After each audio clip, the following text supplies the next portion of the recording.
Saudara, mantan Ketua KPK Abraham Samad diperiksa selama 10 jam perihal siniar atau tayangan podcastnya yang membahas polemik ijazah Jokowi bersama Roy Suryo CS. Meski Samad menilai pemeriksaannya adalah upaya membungkam suara kritis, relawan Jokowi yakin penyidik punya alasan kuat menggali keterangan dari mantan Ketua KPK itu.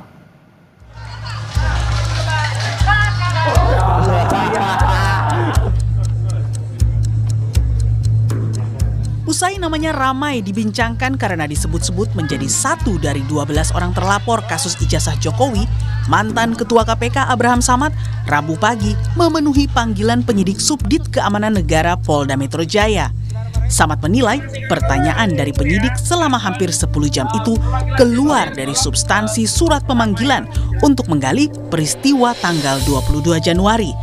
Menurut Samad, polisi lebih banyak menggali konten podcastnya bersama Roy Suryo, Dr. Tifa dan Rismon yang tayang di kanal YouTube-nya tanggal 22 Mei 2025. Dari pertanyaan-pertanyaan itu lebih banyak menanyakan tentang isi podcast saya. Isi wawancara saya terhadap Roy Suryo, Rismon, Dr. Tifa, Kurnia, dan Rizal Fadila.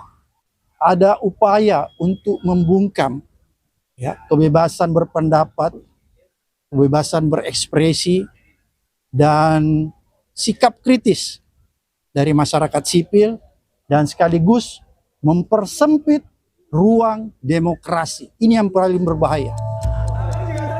Namun, alasan kebebasan berpendapat yang dilontarkan Samad menurut pendukung Jokowi sudah sangat tendensius, hingga mengarah pada penghinaan dan pencemaran nama baik mantan wali kota Solo itu. Demokrasi itu sah-sah saja, Bang Tifal, tak sepanjang demokrasi itu ya tidak mencemarkan seseorang. Itu yang pertama. Yang kedua adalah kalau kita berbicara demokrasi, Pak Insinyur Joko Widodo ini kan korban dari ujaran kebencian, korban dari fitnah, korban dari tindakan-tindakan di mana beliau dilecehkan betul. Kalau menurut saya beliau dilecehkan betul. Okay. Artinya ya kalau memang mau berdemokrasi tapi jangan juga melakukan yang diduga tindak pidana, yaitu penyampaian pendapat itu tidak tendensius dan menjustifikasi orang. Gitu. Subdit Keamanan Negara di Reskrimum Polda Metro Jaya saat ini masih memproses 6 laporan polisi, termasuk laporan yang dibuat Jokowi terkait pencemaran nama baik dan atau fitnah. Dalam kronologi yang disampaikan Jokowi saat membuat laporan, terdapat 5 nama, yakni Roy Suryo, Rismon Sianipar, Egy Sujana, Tifauzia Tiasuma, dan Kurnia Triroyani. Namun, setelah naik status penyidikan, para terlapor dalam perkara ini menjadi 12 orang, yang salah satunya adalah Abraham Samad. Tim Liputan Kompas TV. Merasa pemeriksaannya kemarin tidak sesuai konteks kasus dalam undangan penyidik, Abraham Samad meyakini ada upaya kriminalisasi dan pembatasan kebebasan berekspresi. Saya akan tanyakan langsung hal ini kepada Abraham Samad yang sudah terhubung melalui sambungan daring. Bang Abraham, 10 jam diperiksa, 56 pertanyaan pada 13 Agustus 2025 lalu. Betul ya, lokus tempus delictinya pada 22 Januari, ini peristiwa apa di 22 Januari ini, Bang Samad? Makanya pada saat saya awal diperiksa, ini terus yang saya perdebatkan dengan penyidik karena awal-awalnya tidak dijelaskan. Saya kan tidak tahu peristiwa apa yang terjadi di 22 Januari. Kalau menurut KUHAP kan seharusnya dijelaskan ya kepada saksi yang dipanggil untuk diminta keterangannya supaya dia bisa memberikan keterangan sesuai yang dia dengar, dia lihat dan dia rasakan. Itu kan saksi, kategorinya seperti itu. Namun Jadi, itu nggak dijelaskan. Nanti saat-saat mau terakhir baru dijelaskan. Oke, jadi saya konfirmasi kembali Bang Samad, sampai sore hari ini Anda tidak tahu mengapa tempus locus delictinya di 22 Januari. Kalau tanggal rilis podcastnya itu tanggal berapa? Podcastnya siapa, Mbak? Bang Samad.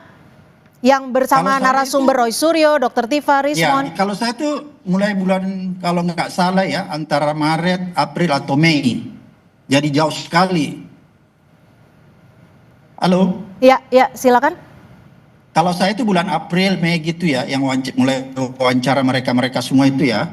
Nah, sedangkan lokus yang kemarin dipersoalkan, yang menjadi lokus dan tempus delictinya, yaitu peristiwa tanggal 22 Januari 2025. Jadi berulang-ulang kita tanyakan, itu peristiwa apa? Dan terlalu lama, pertanyaannya lebih banyak mengenai hal-hal yang sifatnya data diri, misalnya SD di mana, SMP di mana, SMA di mana, S1 di mana, S2 di mana, kira-kira lebih banyak yang begitu sifatnya ya. Oke, lalu kenapa Oleh karena Anda itu- merasa pemanggilan Anda kemarin sebagai bentuk kriminalisasi dan juga pembungkaman untuk bersuara? Karena pada akhirnya saya mengerti bahwa yang dipersoalkan adalah wawancara saya terhadap Roy Suryo, karena diperlihatkan video itu. Waktu lagi diperiksa kita diperlihatkan apa benar Pak Abraham mewawancarai Roy Suryo sehubungan dengan kasus dugaan ijazah palsu Pak Jokowi. Saya bilang benar. Jadi saya katakan apa hubungannya video yang Anda perlihatkan ke saya yang waktunya adalah sekitar bulan April dengan peristiwa yang ada di dalam surat panggilan, yaitu 22 Januari. Ini melanggar, saya bilang, karena seharusnya yang Anda tanya saya harus sesuai dengan panggilan, locus tempus delictinya itu tanggal 22 Januari. Harusnya Anda concern di situ.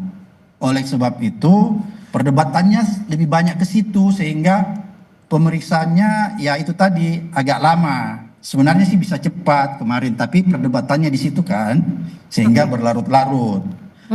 Setelah saya diperlihatkan video, oke, tunggu dulu ya, jangan dipotong ya, supaya lengkap ya. Setelah diperlihatkan video wawancara saya, akhirnya saya tahu bahwa yang dipersoalkan itu adalah isi wawancara saya. Oke. Oleh karena itu saya berkesimpulan bahwa kalau yang dipersoalkan adalah produk podcast, maka itu adalah salah satu bentuk pembungkaman kebebasan berpendapat. Kenapa saya katakan demikian? Karena podcast itu adalah ruang untuk orang berdiskusi, ruang untuk orang mengeluarkan pendapat. Ada adu argumen di situ, ada adu argumentasi dan diskusi. Karena terus terang Mbak ya, podcast saya itu bertujuan untuk mengedukasi, mencerahkan, dan memberi informasi kepada halayak ramai begini Bang Samad, mereka dan apa yang menjadi kewajiban mereka. Begini Beda Bang Samad. dengan misalnya kalau tunggu. Beda misalnya kalau Anda buka ada podcast yang isinya kalau bahasa anak Gen Z itu ale-ale, lucu-lucu, konten-konten entertainment. Itu bukan produk jurnalisme. Gitu. Begini Bang Samad, Anda menyebut bahwa konten podcast Anda adalah edukasi hukum. Tapi Anda juga sebagai mantan ketua KPK terbiasa sebenarnya dengan verifikasi, dengan bukti-bukti. Tapi di podcast tersebut Anda tidak menghadirkan pihak dari Pak Jokowi. Yang Anda hadirkan hanya Roy Suryo, Dr. Tifa Rismon Kurnia, dan Riza Fadila. Tapi podcast saya ya setiap saat bisa digunakan sebagai tempat klarifikasi. Kalau ada seseorang atau ada masyarakat merasa sesuatu yang ditayangkan itu perlu ada keseimbangan, maka saya membuka ruang untuk mendatangkan mereka untuk melakukan klarifikasi di situ. Kan begitu. Jadi silahkan, karena kan kita sampai ke silahkan, kalau ada yang mau kita bukakan ruang, silahkan kita klarifikasi.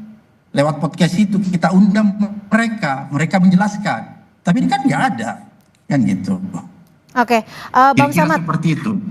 Jika memang kasus ini akan naik ke tahap selanjutnya, apa yang Anda akan lakukan? Apakah Anda juga mempertahankan konten-konten yang ada atau justru akan istilahnya mengkoreksinya? Dan apakah Anda siap jika nanti dibutuhkan uji kasus dalam podcast Anda ini sebagai bentuk dalam batas kebebasan bersuara dan berpendapat? Ya, oleh karena itu saya bilang kita tetap membuat ruang. Kalau orang keberatan, maka itu kan ruangnya ada klarifikasi ya. Ada hak jawab. Kan gitu kalau di media. Kan gitu.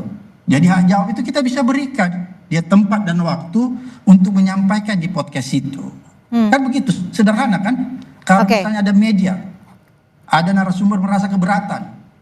Biasa kan disomasi gitu. Maka setelah kita tahu, kita berikan dia namanya hak jawab. Kan kalau di media silahkan. Kan begitu. Anda Tidak juga langsung menyebut dibawa ke ranah pidana. Tapi terlepas daripada itu sebenarnya, halo? Ya, silakan Bang Halo? Samad. Ya, silakan. Terlepas, masih bisa dilihat wajah saya? Iya. Terlihat dengan jelas Bang Samad, silahkan. Tapi terlepas daripada itu semua, setelah saya menganalisa pertanyaan-pertanyaan kemarin, karena tidak sesuai lagi dengan tempus locus delicti tanggal 22 Januari, maka saya lihat bahwa proses yang terjadi kemarin itu adalah sebuah proses pemeriksaan yang bertentangan dengan kaidah-kaidah yang diatur di dalam kitab undang-undang hukum acara pidana. Oke, kami tangkap. Minta maaf, Mbak. Saya ini orang hukum, sudah 30 tahun di dunia ini dan mantan penyidik KPK. Sekarang singkat saja Bang Samad. Singkat saja, jika kasus ini kembali naik dan Anda jadi tersangka, Anda menyebut akan melawan dalam bentuk apa? Oh iya, saya akan melawan. Kenapa? Karena menurut saya ini bukan tentang Abraham Samad, tapi ini adalah sebuah proses, ya, nasib, sebuah aturan yang diatur di dalam konstitusi mengenai kebebasan orang berpendapat dan berekspresi. Karena kalau ini dilanggar, konstitusi dilanggar, orang dilindungi loh oleh konstitusi terhadap kebebasan orang berpendapat. Kalau ini dilanggar, dikriminalisasi, maka saya bisa pastikan ini sama dengan mempersempit ruang demokrasi. Dan itu bertentangan dengan prinsip-prinsip human rights. Ya, baik. Kami tangkap Bang Abraham Samad, terima kasih atas tanggapannya terkait dengan pemeriksaan kemarin yang sudah dilakukan pada 13 Agustus 2025. Saudara, terkait dengan pemeriksaan Abraham Samad dalam kasus ijazah Jokowi, kami juga sudah terhubung dengan penasihat Kapolri, sudah ada Pak Arianto Sutadi. Pak Arianto, selamat sore, terima kasih sudah bergabung bersama kami di Kompas Petang. Terkait dengan pemeriksaan Bang Abraham Samad kemarin, karena konten podcastnya yang membahas ijazah Jokowi ini cukup kuat menjadikan Samad sebagai saksi terlapor. Dan juga ada keberatan dari Bang Abraham Samad. Bagaimana Anda melihat kasus ini? Ya, jadi begini ya, saya tidak ikut melihat meriksanya ya, tapi saya ngecek hanya kepada keamanan negara yang meriksa itu. Jadi ini, kemarin diperiksa itu kan dalam rangka sebagai panggilan di dalam taraf penyidikan ya. Kemudian tapi masih sebagai terlapor, belum sampai pada hanya saksi ya, belum sampai pada tersangka atau apa dan sebagainya.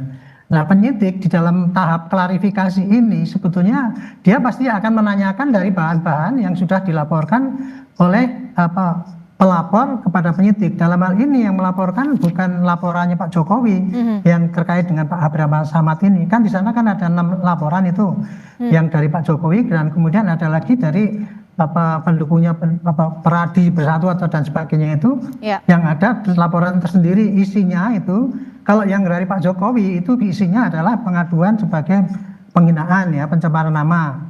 Tapi kalau mereka ini bukan pencemaran, karena itu bukan delik aduan yang disampaikan, tetapi delik ujaran kebencian. Mereka sebagai pendukungnya Pak Jokowi merasa keberatan karena diprovokasi Pak Jokowi itu diprovokasi rakyat supaya membenci pada dia, sehingga terjadi pembelahan antara yang mendukung dan yang menohok itu kan gitu.